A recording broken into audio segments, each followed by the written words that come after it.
안녕하세요. 1월 10일 월요일 아침 말씀 묵상입니다. 오늘도 하나님의 말씀 앞에 나오신 성도님들을 축복하며 함께 말씀 보시겠습니다. 오늘 우리에게 주신 하나님의 말씀은 요한복음 3장 22절에서 36절의 말씀입니다. 제가 읽어드리겠습니다.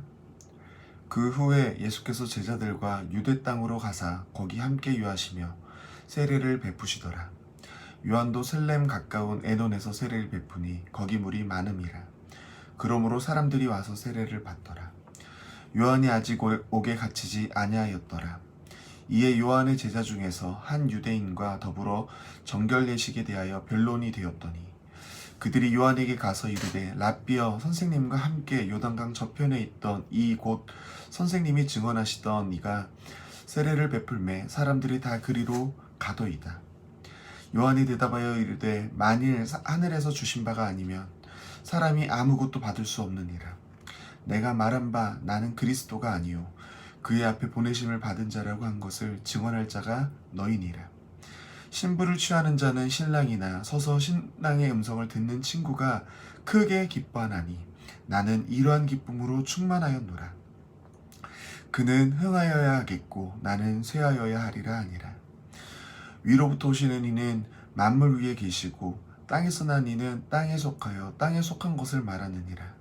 하늘로부터 오신 이는 만물 위에 계시나니 그가 친히 보고 들은 것을 증언하되 그의 증언을 받는 자가 없도다. 그의 증언을 받는 자는 하나님이 참되시다는 것을 인쳤느니라. 하나님이 보내신 이는 하나님의 말씀을 하나니 이는 하나님이 성령을 한량없이 주심이라. 아버지께서 아들을 사랑하사 만물을 다 그의 손에 주셨으니 아들을 믿는 자에게는 영생이 있고 아들에게 순종하지 아니하는 자는 영생을 보지 못하고 도리어 하나님의 진노가 그 위에 머물러 있느니라. 아멘. 오늘 함께 읽으신 본문은 예수님과 세례요한이 세례를 베풀 때 사람들이 다 예수님께로 가는 모습을 본 세례요한의 제자들의 말로부터 시작하고 있습니다. 이전까지는 많은 사람들이 세례요한에게 와서 세례를 받았지만 예수님이 오신 이후로는 그 사람들이 다 예수님께로 가고 있습니다.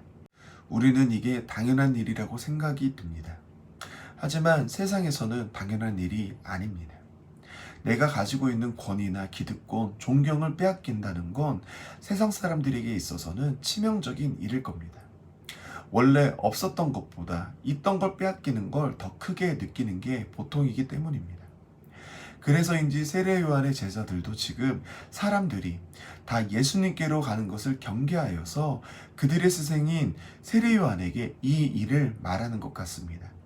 당신이 먼저 자리를 잡았는데 어떻게 해야 하는 거 아니냐고 말하는 것 같습니다. 그런데 그런 제자들의 말에 세례요한은 어떻게 반응하고 있나요? 멋진 신앙의 고백을 하고 있습니다. 그는 흥하여야겠고 나는 쇠하여야 하리라. 아주 멋진 신앙의 고백입니다. 이 고백을 들으면 우리 안에서도 세례요한의 고백처럼 멋진 신앙의 고백을 하고 싶은데 막상 우리가 닥친 현실 속에서는 이런 고백을 하려면 쉽지 않다는 것을 누구나 느끼실 겁니다. 왜 그럴까요? 나는 쇠하여야 하리라 때문입니다. 예수님은 흥하여야 하겠고 그것은 모두 동의할 겁니다. 그런데 문제는 그도 흥하고 나도 흥하는 것이 아니라 그는 흥하고 나는 쇠한다고 하니 입에서 그 고백이 쉽게 나갈 수 없다는 겁니다. 도대체 이런 멋지고 하기 힘든 고백을 세례요한은 어떻게 할 수 있었을까요? 어떻게 신부를 취하는 신랑도 아닌데 서서 신랑의 음성을 들을 그때에 친구로서 크게 기뻐할 수 있을까요?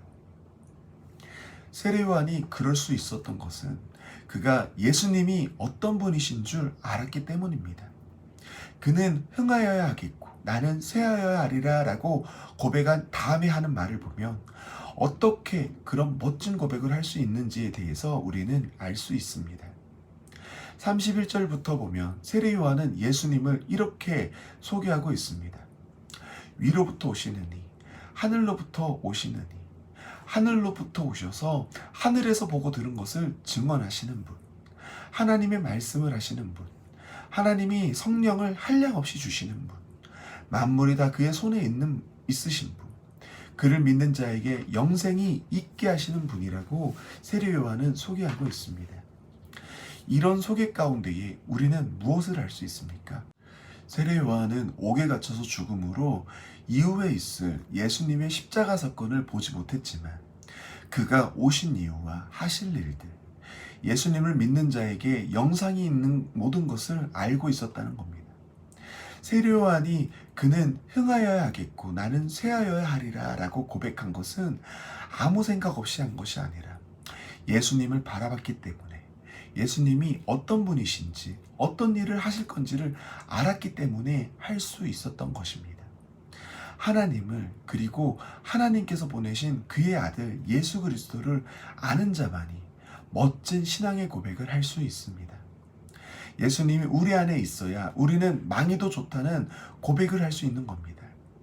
예수님 우리 안에 있다면 우리가 예수님 때문에 망해도 망하는 것에서 끝나는 것이 아니라 그 망해 보이는 것을 역전시키셔서 우리를 높이시는 것을 알기 때문에 고백할 수 있는 겁니다.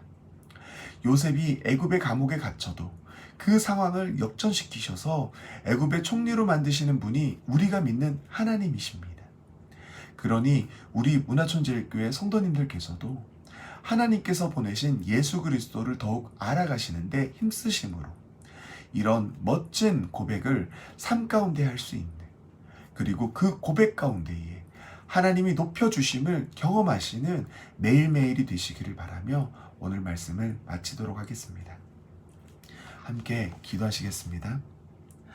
사랑해 주님, 감사합니다. 주님의 은혜로 저희들 오늘도 이렇게 하나님의 말씀 앞에 나옵니다. 주님, 주님의 말씀을 열어 우리로 알게 하여 주시옵소서. 주님을 더 깊이 알게 하여 주시옵소서.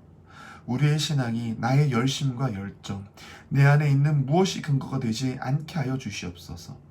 항상 내가 아는 하나님이, 성경이 가르쳐 주시는 예수님이 우리의 신앙의 근거가 되게 하여 주시옵소서. 그래서 주님이 이끄시는 대로 보여주시는 모범을 따라 삶을 살게 하시고 그 삶 가운데에 하나님이 높이시는 흔적이 가득하게 주님 도와주시옵소서. 오늘 하루도 하나님의 말씀대로 살기에 애쓰시는 우리 성도님들의 삶에 은혜를 부어주시옵소서.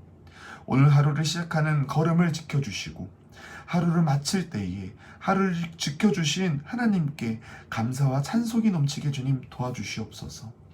언제나 우리를 위해 자신을 드러내시는 예수 그리스도를 깊이 알기를 간절히 바라오며 이 모든 기도 사랑과 은혜가 많으신 예수님의 이름으로 기도 올려드립니다. 아멘.